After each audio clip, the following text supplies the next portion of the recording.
I'm not connecting to the food that I'm eating. I'm not connecting to my creativity. I'm not connecting to life itself because I've outsourced so much of this because we're told that if you make a certain amount of money, you shouldn't have to do those things. They're beneath you. Yeah. And in reality, you're really disconnecting from your life. Hi guys, I'm Jenna Kennedy and I am so excited to be on this series with you. I honestly don't even know what to call myself nowadays. I once upon a time was a 7-figure business coach, and then I went through this massive season of, you could say, burnout, but really rediscovering who it is that I am and the work that it is that I want to do in this world. And so I'm breaking into a completely new industry.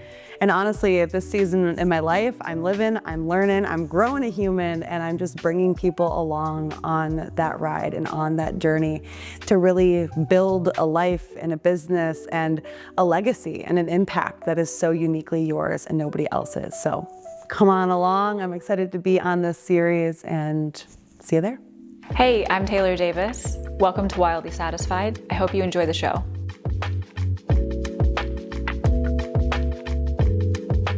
And we're back for another episode in this series all about CEO energy, nervous system regulation, burnout, and all the things as we go into a new way of doing business, feminine leadership. I'm all for that. I'm like, let's fucking go. And as I said, if you guys listened to the last one, I'm here with Jenna Kennedy. So we're going to dive right back into another episode. And today we're going to talk a little bit about stabilizing and recovering after burnout. Yeah. After experiencing such a big drop in different way and losing the identity of who you were and shifting and what that looks like. And so one thing I was really inspired by with you, when we connected, I was like, oh my God, I just love all these stories that I'm seeing. Because I know, like, projector to projector, we can totally nerd out on things that we're learning. Yeah. And so one thing that I really, really loved with you was I saw all your stories on Instagram about just all the tools that you were learning around happiness and nervous system regulation and cold plunging and everything. And so I would love to hear, I know you shared your story in the last episode around what happened when you burned out. Yeah. But what was it like when you stopped? Yeah. And then took the time to recover? Like, what was that like for you? I mean, I would love to be like, it was great, but the reality is it was gnarly. It was gnarly. Do you know? Yeah. Like, the truth of the matter is, a lot of people, it's like, okay, we hit burnout, and then it's like, and then I came out on the other side, and it's like, that took a long time for me, to be honest with you. And there was a day that I was pretty lost and pretty tired, and, I'll use the word depressed because I think it's important to be truthful of the magnitude of how I was feeling. Well, first off, my therapist looked at me in the eye and told me I had every symptom of depression, and I looked at him and I was like, man, I don't have time to be depressed. All right. Oh my God. I don't have time for this. And he's like, okay. That's such like a woman and entrepreneur thing. Dude, it's such a thing. I'm like, and nobody has time to be depressed, all right? I don't have time to be depressed. I don't have time to be burnt out. Just tell me what to do. Like, come on. What childhood trauma do we have to go into and do EMDR around to solve this so that I can be on my merry way, all right? Well, nothing. There's nothing. You just have to actually stop trying to solve everything. No, there's nothing. There's no EMDR. There's no amount of plant medicine. There's nothing and nothing and nothing that you can do to get yourself out of it. And so it was a waiting. It was a waiting and a recovering. Like I explained in the last episode, one of my favorite definitions of burnout is the forward motion for too long. And the only way to recover from when you hit that wall is to give yourself rest. Is it a week? Is it a month? Is it a year? I don't know. Everyone's going to be different. I've got friends that it was 3-4 years. I've got friends that it was 3-4 days. I was somewhere in the middle of that. Not quite a year, but pretty darn close. So there's one day I was on the couch, right, deep in it. I kind of accepted that I had every symptom of depression, right? I love how you're like rolling your eyes. I accepted it.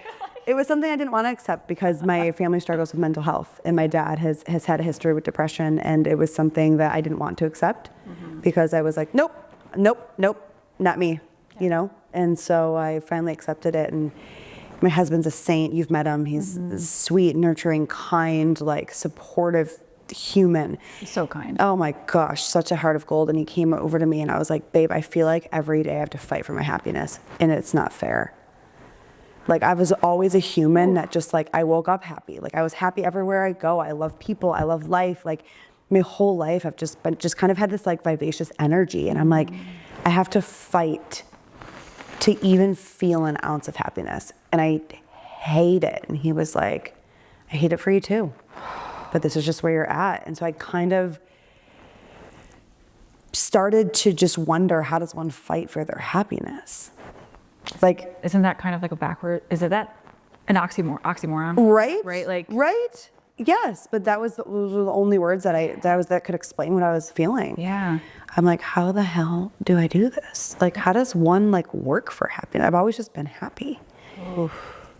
Now, granted, a lot of my just being happy was suppressing a lot of trauma and a lot of things that I just was kind of naively happy about life, right? I was just kind of like a golden retriever. I had no idea what was going on in the world, but like I was happy anyway. And I really had to fight for it. And so I started to go on a journey of really learning, like, is there a science of happiness? Is there a formula for happiness? Are there things that we can be doing every single day that really actually support us in our happiness? And I started to realize that for a long time, especially as an entrepreneur, my happiness and my joy was very much dependent upon what I was doing and how much money I was making and how high I was achieving. And recognizing that so much of my happiness was relying on external things. And I didn't want them to be. I didn't want my happiness to be fleeting and dependent upon a factor outside of myself anymore. And it wasn't. I mean, I was like shut things down and I was like burned out and things were crumbling and I was like, that's not even an option anymore, right? It's not even an option at all. And I started to really understand, how does a human be happy, especially as an entrepreneur and as a leader. And I went on a pretty long journey to just discover that. You shut your business down, like 95% of my revenue down. yeah, and to just be like context wise, Yeah.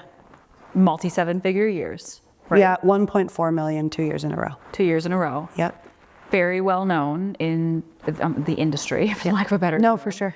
And Team of 5 people, and I would like to just be very honest that my husband was one, my mom was the other, my sister-in-law was another. Yeah. So the majority of my and then me, and then my amazing assistant Chelsea. So majority of my company was my family, right? So it's not just like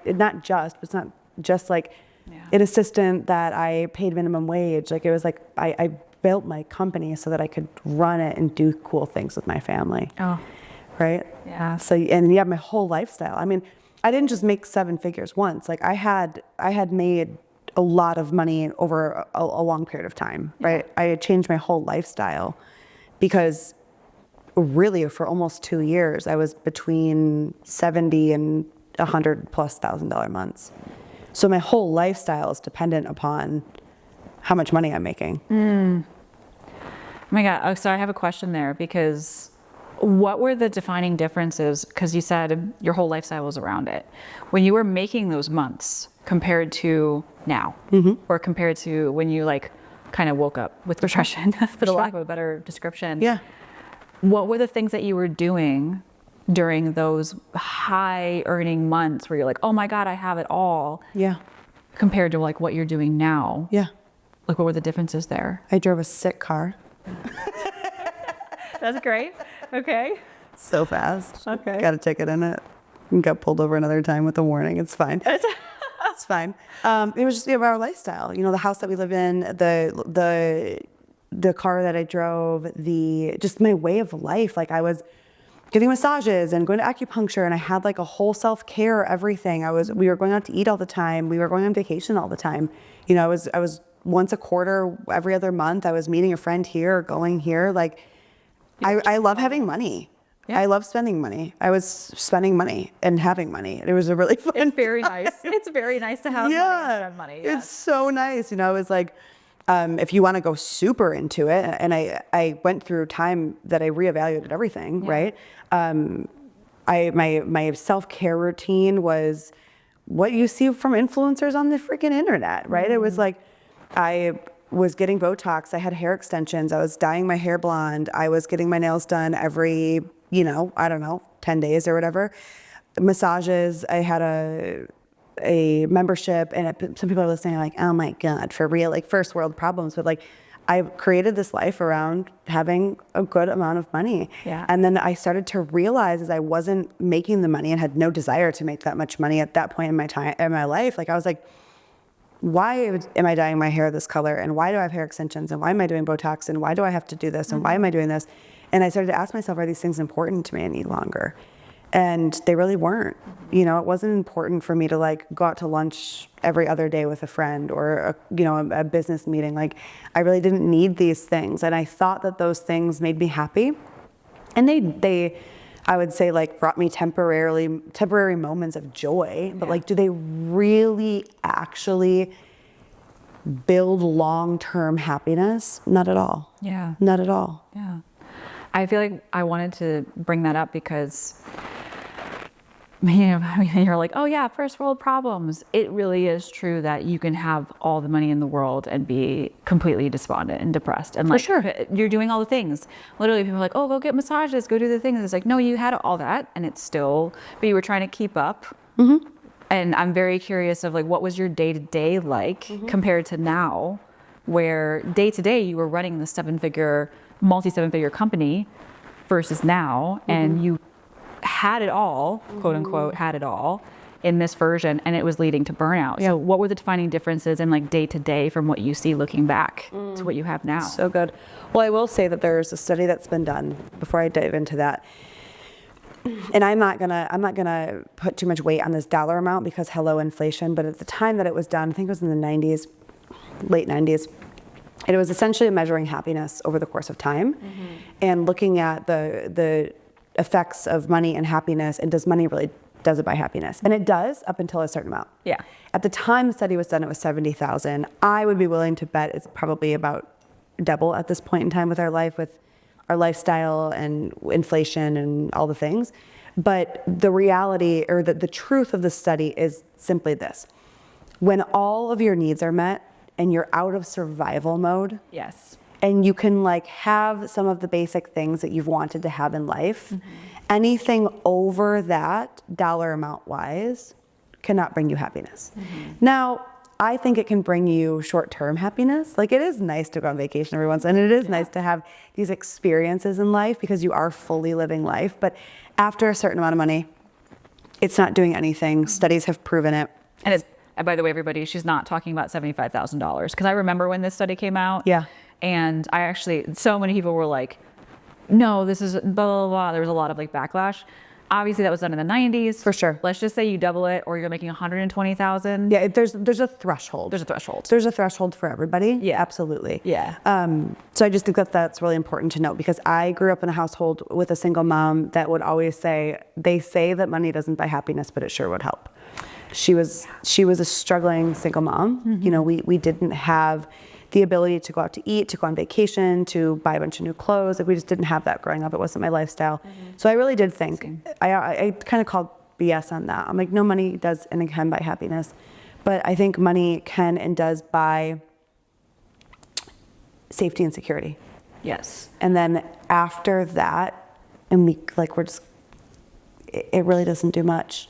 I always say, my niece, who's 21 now, she said to me, she's like, well, I know money doesn't buy happiness. I'm like, no.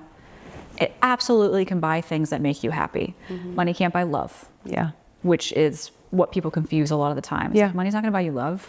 Or peace, or contentment.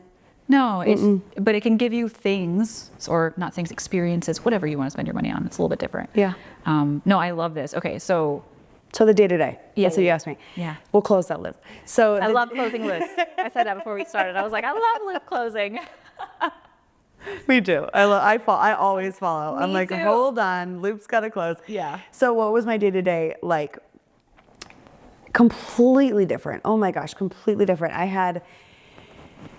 I did have a team. So let's just preface with that. So I really wasn't working that many hours. So I think this is really important for the burnout conversation, because a lot of people are thinking, burnout, you're working like 12 to 12, or, you know, like you're working 12-hour days and whatever that might look like. Yes, and I really wasn't working a lot because, and I would have a couple client calls, I would have a program that I was running, but I had an incredible team that was doing a lot of work for me. But That was where my company was at. It was very much less of what I was doing and what my days looked like, and a lot more of my body and my mind. Okay. Because at the time that I was running a 7-figure company, I was always thinking, what's the next program? What's the next launch strategy? How can I enhance this? How can I improve this program? How can I make my content better? How can I help more people? There was always that forward motion of thinking, and I never felt the feeling of like, breathe, peace, ever. and just being here, it literally embodied in this moment. Literally. Because again, even though my calendar had a lot of free time, like I could wake up and go meet, and I would wake up, I would go meet a friend downtown to have a workout. We'd walk a little bit. We'd do a co-working session. I'd go home and I'd hang out with my husband for a little bit. And then I would walk the dogs and I would work more, like work a couple hours. Like my schedule wasn't that different than it is now. But I was so internally preoccupied and constantly thinking about an abundance, a plethora of different things, that my body and my mind were never really turning it down or off. I feel that. I understand that. Right? I literally just had a conversation with someone recently. My friend who's a manifesting generator. She has so much energy. You guys impress me. You guys impress me. Like, I don't get you. You impress me. I don't want to be you, but I appreciate you. Yeah. I love me my Manny Gens because I'm the grounding, stabilizing energy, and they're chaos and creative, and it's amazing. And she went through a burnout period, and she woke up several mornings in a row, wake up and like, feeling, she's like, I have no energy. I have no life in me. I don't even want to, all the things that you were describing. And I was like, hey, first of all, welcome to being a projector, partially, not having any energy, not the depression and the burnout part of things, but welcome to that. She's like, oh, I don't know how you guys do it. Like, we've made a joke out of it.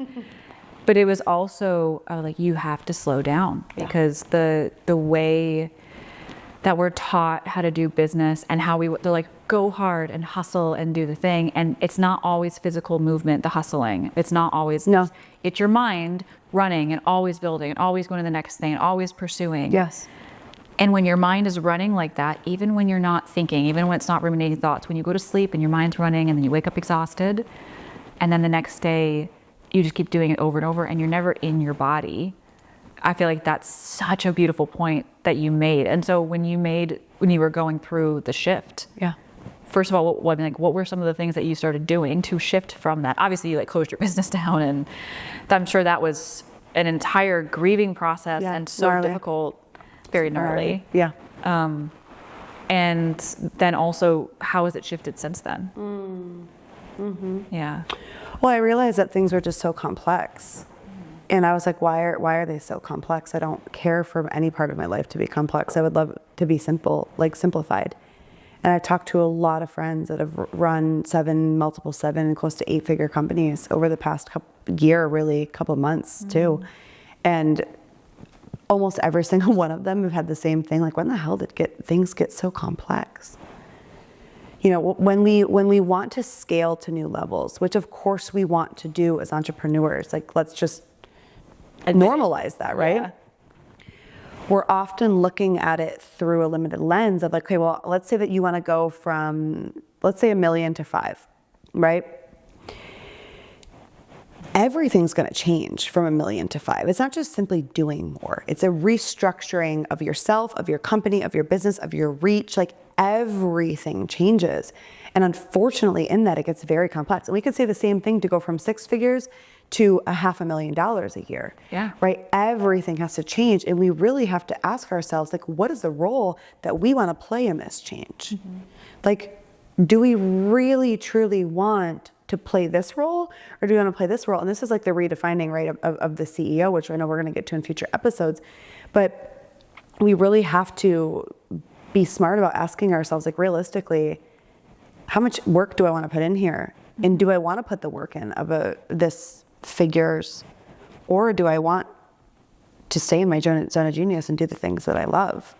Right? So what I started to do was ask myself, what do I really want my life and my work to look like? like, what do I want my marriage to look like? What do I want? I mean, I'm grateful I've always had a very strong marriage throughout this process, but like, what do I want my relationships with my friends to look like? What do I want my day-to-day to look like? And then what do I want my impact and my work in the world to be? And my impact in the world, I would love to just stay in my zone of genius and just do the things that I love and just do the things that actually give me life. Yeah. So I had to go through this process of like, what the hell brings me life? Like, what brings me energy? Like, what brings me joy? And that's a discovering process in and of itself. Yeah. You know, and then I started to create my life around things that bring me joy and actually bring me energy. And what does it look like to structure a business or a brand that's just centered around that? I love this because in no way was I thinking that we were going to go here, but I always ask the question to my clients. First of all, you just described perfectly about how to approach feminine business. And so I'm like, yeah, like that was beautiful, because it's like, what do I actually want my life to be like? Yeah. What is, I call it a turn on vision. Like that's what I formed, but I was like, why do I want it to feel like? What's the freedom? What's the peace? What's really, truly your relationships and all the parts of how you living your life? And also the question that I ask my clients is, if you could only do 3 things, you were only allowed to do 3 things, and they brought you peace and joy and turn on and freedom and challenge. Yeah. What would those 3 things, and you're not allowed to do anything else. Yeah. In your business, what would they be? And people immediately are like, oh my God, I want to speak on stages. Yeah. Or I want to speak about this thing that I love. Yeah. I want to write my books. Oh my God, I love writing this. I want to facilitate this. Like they get in and they just light up. It's so good. And when I say, I'm like, okay, well, you're only allowed to do those 3 things now. And they're like, but I can't. But I can't. I can't do that, right? That's business, but also then it's like, well, what about that in life? Yeah. Right? Like, Yeah. and I'll tell you, I was actually just listening to a podcast about this that I like paused it. Sometimes I like pause and I'm like, hold on, let that one land.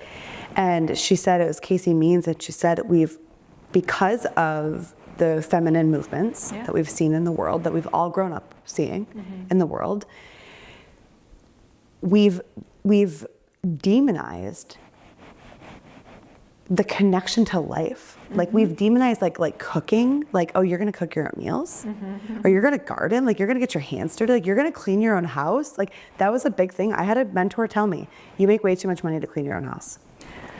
And so what did I do? I hired a cleaner. Yeah. And I had someone clean my house, and it was cool. She came every Tuesday and my house was clean. But then I have 2 big dogs that shed everywhere. It does not say clean for very long. And then when I was going through like the depression and this self-discovery, I was like, I'm so disconnected from my life. Like I'm getting carry out, or my husband's cooking my food. Thank you God that he does that. But like, or I'm like meal prepping, and nothing wrong with these things, but I'm like, I'm not connecting to the food that I'm eating. I'm not connecting to my creativity. I'm not connecting to life itself, because I've outsourced so much of this, because we're told that if you make a certain amount of money, you shouldn't have to do those things. They're beneath you. Yeah.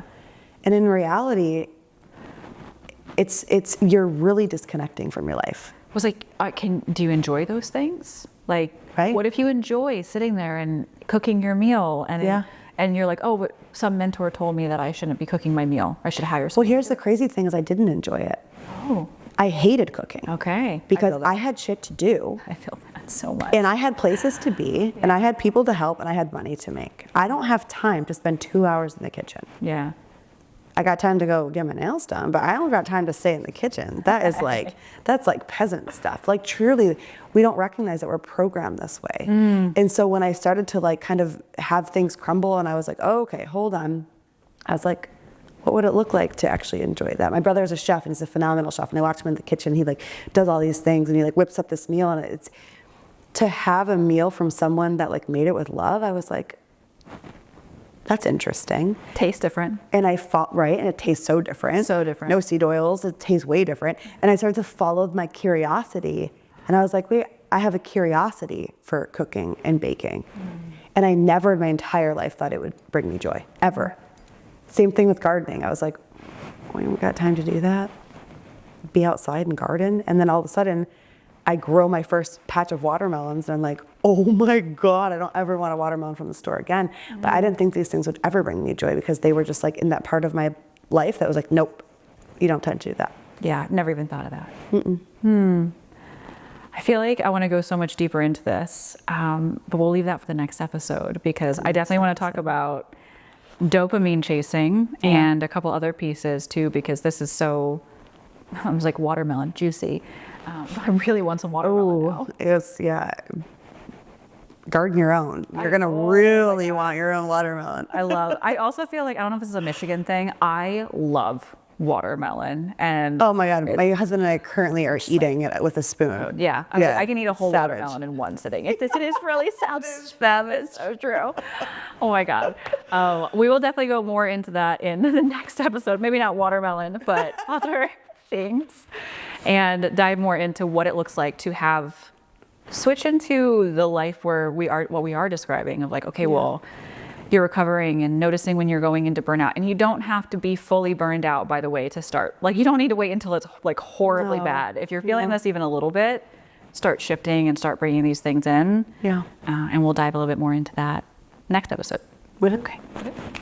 Thank you so much for listening to this Wildly Satisfied production. I hope you enjoyed the show, and we would love it if you would share it with someone that you love, leave a review, or come tag us on social media at Wildly Satisfied.